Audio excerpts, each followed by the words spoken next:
İzlanda'nın en izole bölgesi olan Hornstrandir'deki 2 günlük kampımı bitirdim ve Ísafjord'a geri döndüm. Aslında dün 1 saat daha fazla araba kullanıp daha güneye inecektim ama çok yorgun hissettim.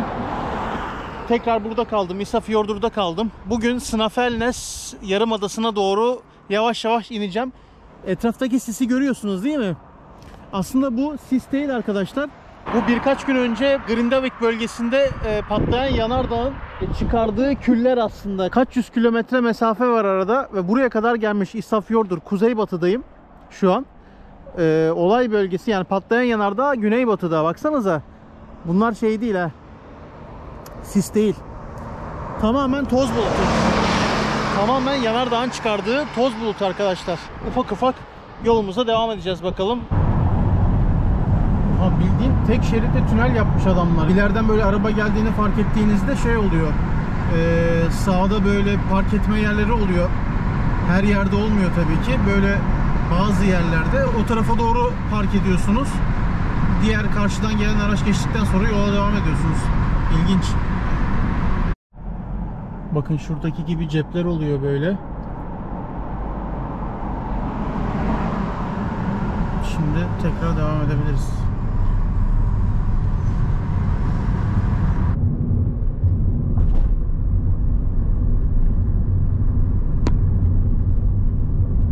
Manzaraya bakın. Muhteşem bir şelale var orada. Şu an yaklaştığım yer Dünyan'da diye okunuyor herhalde. Öyle bir şelaleler topluluğu var. O bölgenin ismi. Şimdi oraya doğru bir göz atalım bakalım. Bir 2 kilometre falan kaldı. Geldiğim nokta böyle bir yer. Üst tarafta ana şelale. Alt tarafta da gördüğüm kadarıyla böyle bir 5-6 tane daha küçük şelale var. Bakın ismi Viljandi. 1981'den itibaren koruma altına alınmış. Bakın böyle bir yoldan yukarıya kadar sanırım bir 10 dakikada falan çıkarsınız. Buradaki Beyarfoss'muş bunun ismi. Şöyle bir şelale. Şöyle ilginç köpük yapmış bakın.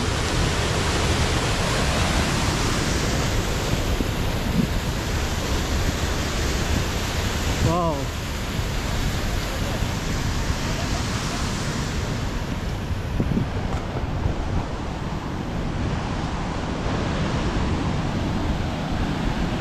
Şurada üstte bir tane var.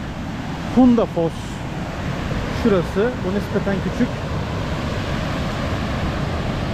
Yalnız havaya bakar mısınız? Hala şey var.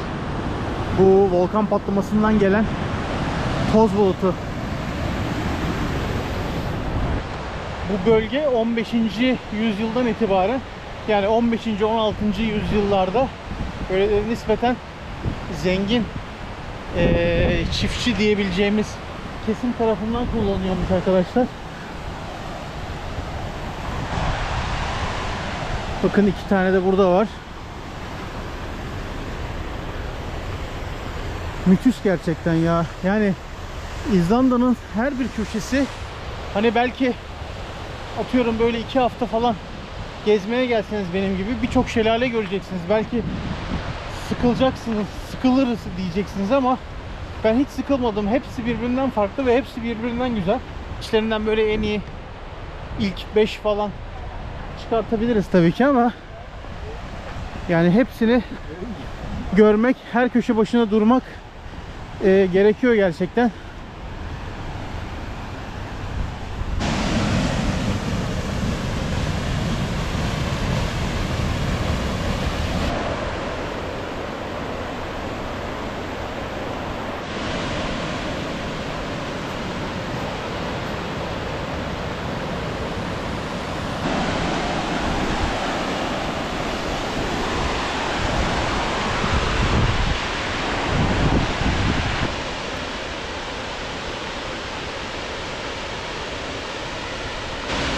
Wow.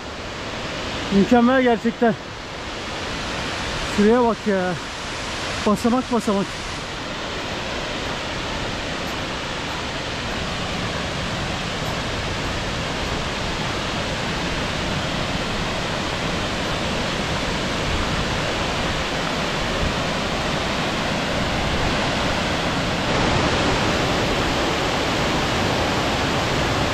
Burası da böyle arkadaşlar. Şimdi bir de şuradan manzarayı aşağıya gösterelim, geldiğimiz yeri. Ondan sonra yolumuza devam edelim.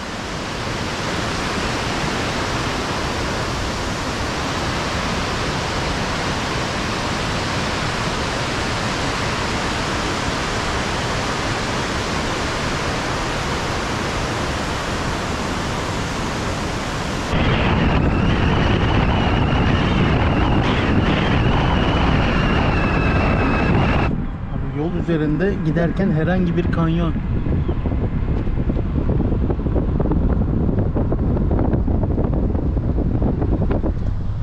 Bu da diğer tarafı.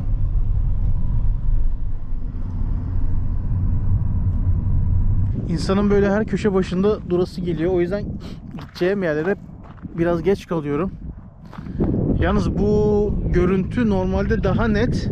Dediğim gibi yanardağ patlamasının sonucunda gelen toz bulutları burada daha da yoğun. Bakalım daha güneye indikçe nasıl olacak hep beraber göreceğiz.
Evet arkadaşlar, Snaefellsnes Yarımadası tabelasına sonunda vardım. Artık resmi olarak girdik diyebiliriz. Bakın, Snaefellsnes'e hoş geldiniz. Şu an böyle bir yerdeyim.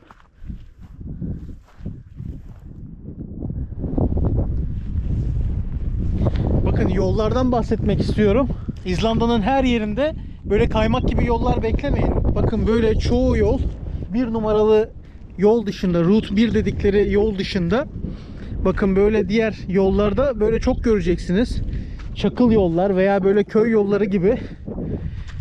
Bundan daha kötü yollar da var. Mesela yollar böyle, nasıl diyeyim, delik delik boşluklar var. Sürmesi yani biraz dikkat gerektiriyor. O kadar da kolay değil yani. Belli hız limitleri var. Çakıl olduğu için de araba kimi yerlerde acayip kayıyor yani. Dikkat etmek lazım. Şu an planım ne? Planım 1-2 noktaya uğrayacağız. Olafsvik diye bir şehir var. Bir kasaba var daha doğrusu. Bir oraya hızlıca bir bakalım. Ondan sonra da Yarımada'nın ucuna doğru Helisandur diye bir yer var. Helisandur camping var. Orada bir kamp alanı buldum. Oraya gitmeyi planlıyorum. Ertesi günde Yarımada'nın altından dolanıp artık Reykjavik'e doğru yola çıkacağız. Yol üzerinde de gezecek, görecek yerlere hep beraber bakacağız.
Bakın arkadaşlar, hızlıca burayı da göstereyim. Burası Snaefellnes Yarımadası'ndaki ünlü Kirkjufell, yani Kilise Dağı arkadaşlar. Böyle bir şekli var. Hemen karşısında da aynı isimli şelalesi var arkadaşlar. Bu kadar. Park yeri varmış şu ileride, zaten gözüküyor. Ben hızlı bir şekilde şöyle yol kenarına park ettim. Öbür tarafta para istiyorlar. Yani 5 dakika veya 2 dakika için bence değmez. Bir resim çekip zaten herkes yoluna devam ediyor. Böyle bir yer arkadaşlar, Kirkjufell burası. Şimdi son durak olarak Olavsvik'e uğrayacağım. Küçük bir kasaba demiştim. Ondan sonra da Helisandur kamp alanına doğru yola çıkacağım. Herhalde yarım saat, bir saat içinde kampa yerleşmiş olurum. Bakın arkadaşlar, şöyle bir yerde daha son bir kez daha mola vereyim dedim. Şöyle bir yerde durdum. Yine klasik İzlanda manzarası. Bakar mısınız? Hiçbir şey gözükmüyor. O bahsettiğim şeyden, yanardağdan gelen toz bulutundan dolayı hiçbir şey gözükmüyor. Yalnız manzara mükemmel ama. Yani karşıdaki karşı kıyı, dağlar falan gözükmüyor. Tüm böyle deniz mi diyeyim, okyanus mu diyeyim, ayaklarınızın altında. Böyle bir yer. Yani yol boyunca İzlanda'da bu şekilde, hani bu kadar büyük olmasa da kimi yerlerde bu kadar büyük park alanları var. Kimi yerde böyle küçük küçük cepler gibi yerler var. Ama belli aralıklarla durabileceğiniz yerler var arkadaşlar. Sakın böyle yol kenarlarına, hani tek gidiş dönüş olan yollarda sadece yol kenarına park edip resim çekeyim demeyin. Gerçekten büyük risk.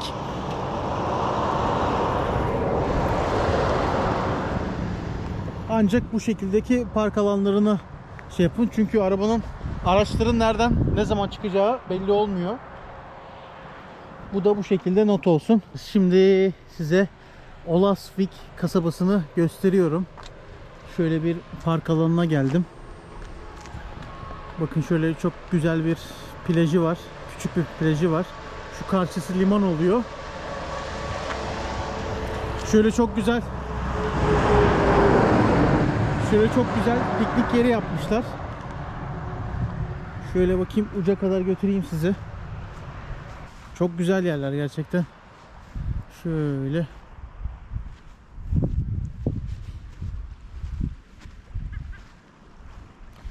Şöyle yine siyah kum, kayalıklar. Yani buradan aşağıya kadar kolaylıkla inebilirsiniz. Şöyle. Ama burada pek bilmiyorum, yüzüldüğünü sanmıyorum ama belki şu ilerlerde yüzülüyordur. Evet, uçta burası oluyor.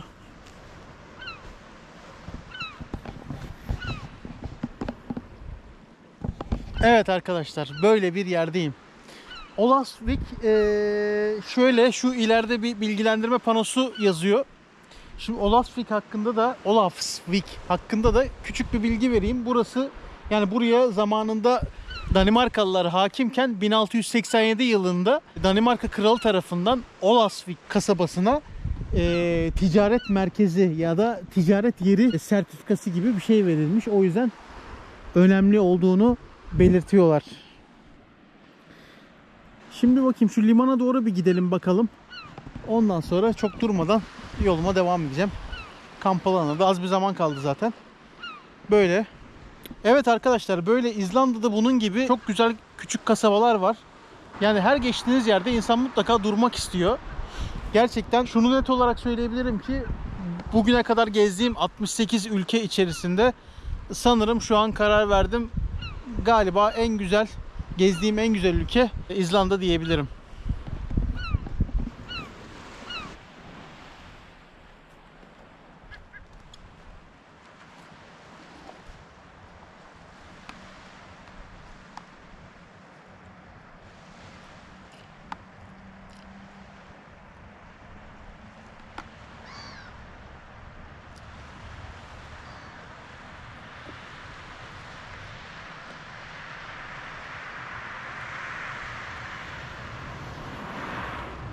Park alanından da ayrılıyorum şimdi.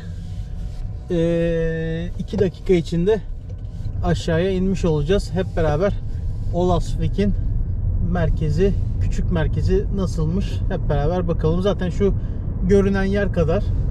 Şurada üst tarafta, sırtta böyle ev topluluğu var. Onun dışında küçücük bir yer aslında, kasaba dediğim gibi. Tam limanın oraya doğru bir park edelim bakalım. Aslında ilk buradaki Olasvik'teki kamp alanında kalmayı düşünüyordum. Sonra baktım Helisandur da varmış. Orası daha hoşuma gitti. Orada kalayım dedim. Bakalım. Beğenmezsem geri dönerim.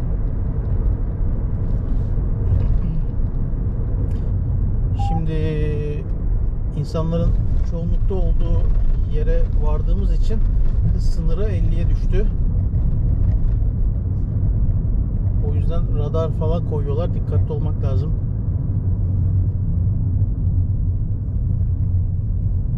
Şurada böyle 1 kilometrelik yolum kaldı. Bakın sokakta kimse yok.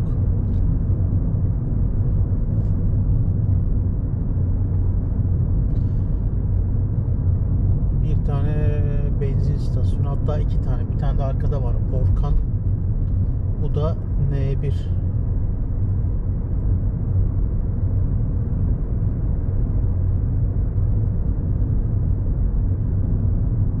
Bu arada saat akşam şu an 10'u 10 geçiyor arkadaşlar. O yüzden de kimse olmayabilir sokakta.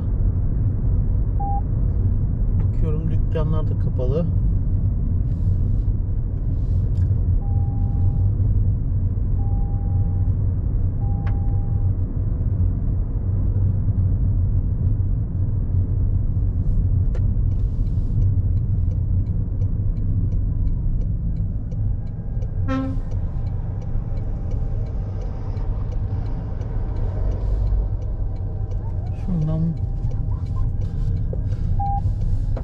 Şuradan bir dönelim bakalım.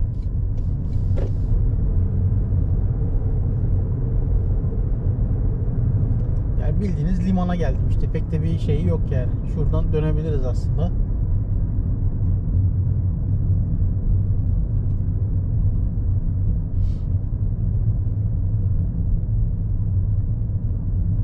Şöyle. Bu kadar arkadaşlar. Şöyle dönelim bakalım.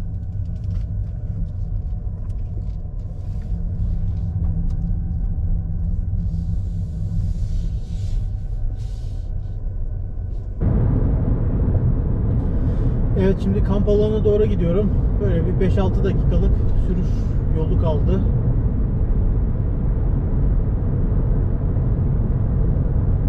Şöyle inceden manzarayı göstereyim size.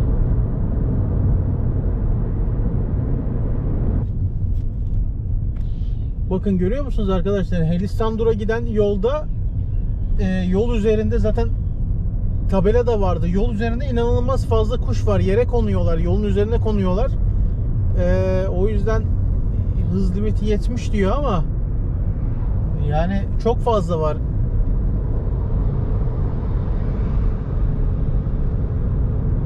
Dikkat etmek lazım.